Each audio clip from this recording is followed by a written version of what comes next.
अकोल्यातील उमा बॅरेज प्रकल्पातील कोट्यवधी रुपयांच्या महाघोटाळ्याची शक्यता व्यक्त होत असून संपूर्ण जिल्ह्यात खळबळ उडाली आहे। विदर्भ पाटबंधारे विकास महामंडळाच्या अकोला सिंचन मंडळातील तत्कालीन 4 वरिष्ठ अधिकारी व 3 कंत्राटदारावर माना पोलीस ठाण्यात गंभीर गुन्हा दाखल करण्यात आला आहे।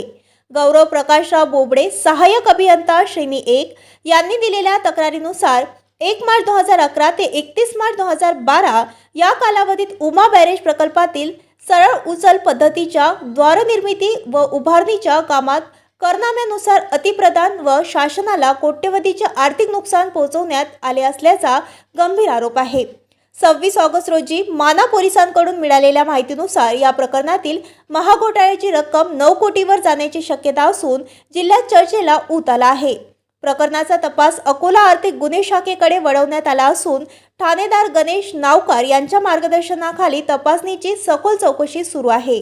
या प्रकरणाने पाटबंधारे विभागातील भ्रष्टाचाराचे मोठे जाळे समोर आले असून आणखी कोण शामिल आहे हे तपास पूर्ण झाल्यानंतरच स्पष्ट होणार आहे। दरम्यान जिल्ह्यातील नागरिकांमध्ये संतापाची लाट उसळली असून लोकप्रतिनिधी गप्प का यावर चर्चा रंगली आहे। तालुक्यातील इतक्या मोठ्या आर्थिक गैरव्यवहाराने प्रशासन हादरले असून शासनाच्या कारभारावर मोठे प्रश्नचिन्ह उभे राहिले आहे। ताज्या बातम्या आणि घडामोडी बघण्यासाठी महाराष्ट्र मेल या चॅनलला लाईक आणि सबस्क्राईब नक्कीच करा।